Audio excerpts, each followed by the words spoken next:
The Happy Prince. Once upon a time, a beautiful statue stood in the middle of a town square.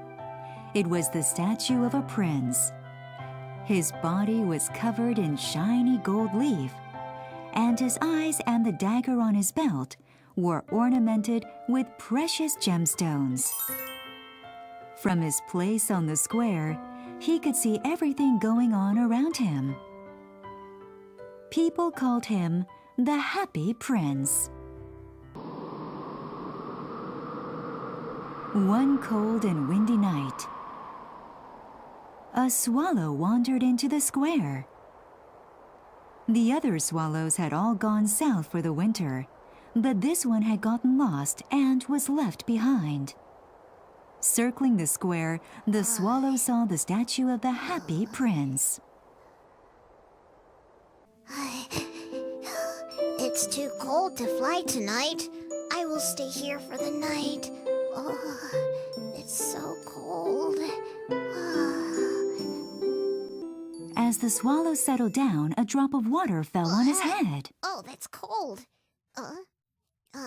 Can it be raining? The swallow glanced up and saw that the sky was clear. It wasn't raining at all. How odd. Where did that drop of water come from then?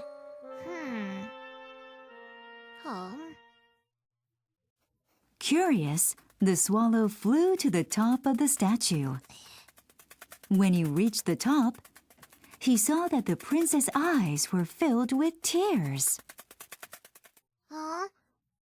Why are you crying, Prince? I'm crying because I am sad. Why? How could you be sad?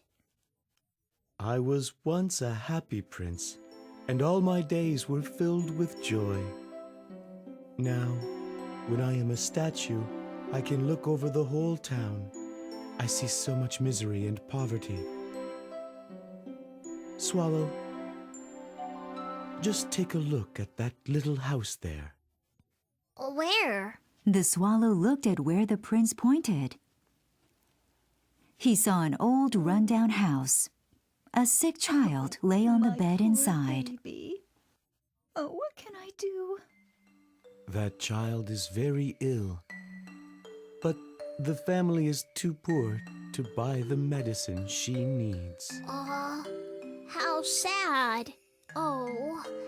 Swallow, would you do something for me? Pluck out the ruby from my dagger and bring it to that house. If they sell it, they will have enough money to buy the medicine. Of course. I will do as you ask.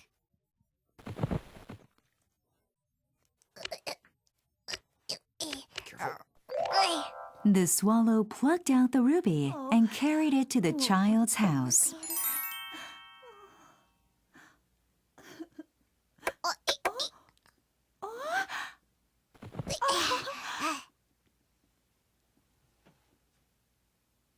The following day, the swallow stayed in the square. He wanted to stay with the prince a little longer. In the afternoon, he flew up to the prince's shoulder to say farewell. Goodbye, Prince. I must fly south now. Swallow, can I ask for one final favor before you go? There is a young man living in an attic on that side of the village. He is writing a novel, but he is so poor that he hasn't eaten anything in days. Can you please take one of my sapphire eyes and bring it to him? Your eye? Very well, Prince.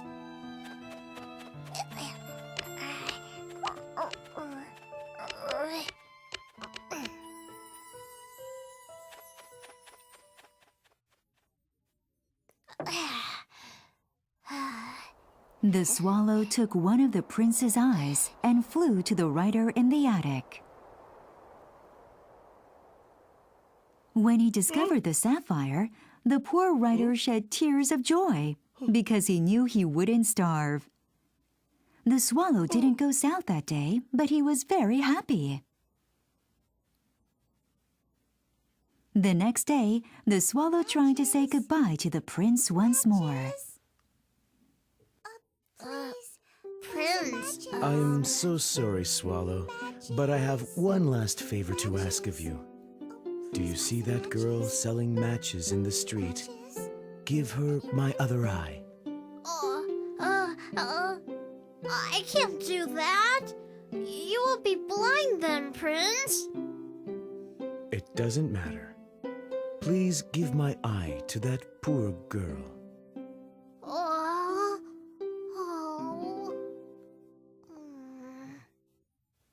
The swallow took out the prince's last remaining eye and dropped it into the match girl's basket.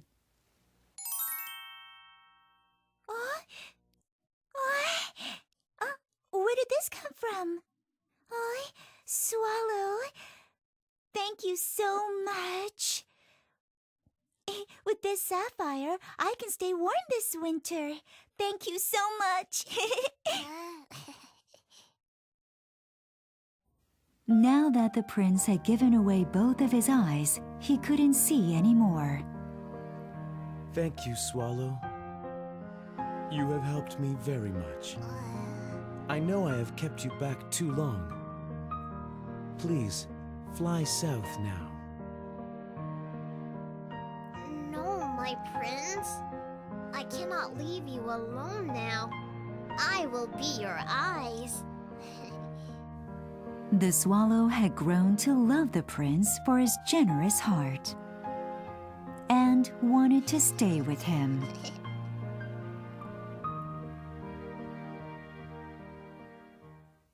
From that day on, the swallow stayed by the prince and flew around the town, telling the prince about everything he saw.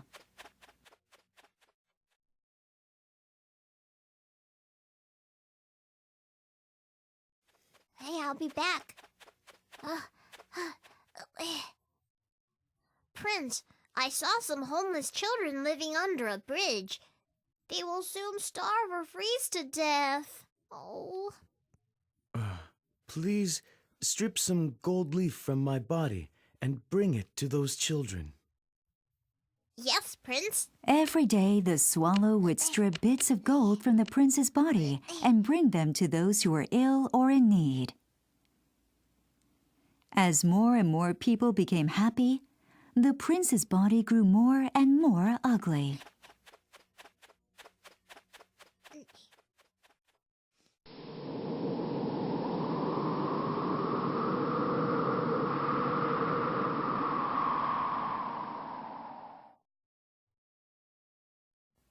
Winter came, and the swallow could feel his body freezing. One snowy day, he flew up to the prince's face and kissed him. Prince, thank you, my prince. You have taught me the true meaning of happiness. Thank you. As he said those words, the swallow fell to the ground and died. My poor faithful swallow. Oh, you didn't fly south and died because of me. Even my gold cannot save you. Oh, my poor little swallow.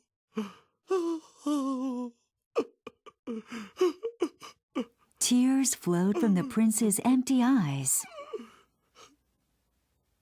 and a cracking sound came from deep within his body. The cold winter winds passed, and the warm sunshine of spring filled the air. The villagers emerged into the square to drink in the sunlight and saw what had become of the prince's state. They pointed their fingers at him, saying, Ah, look at that. What has happened to the statue? It looks dreadful. More like a homeless prince, not a happy one. You know? This statue is making the whole square look grubby. We've got to tear it down right away. fire! Tear it down! The villagers tore down the statue and cast it into the fire to melt it down. Oddly, as the statue melted away in the heat, the prince's lead heart remained. Looking down over the earth, God turned to one of his angels and said, Bring me the two most beautiful things in the world. Yes, Lord. The angel floated down to earth and brought back the frozen body of the swallow and the prince's lead heart. God was very pleased. The people do not understand what true happiness really is. The swallow and the prince will live eternally in heaven. Yes. The prince and the swallow lived on happily ever after in heaven. But sometimes they would look down upon the world and shed tears for the people below.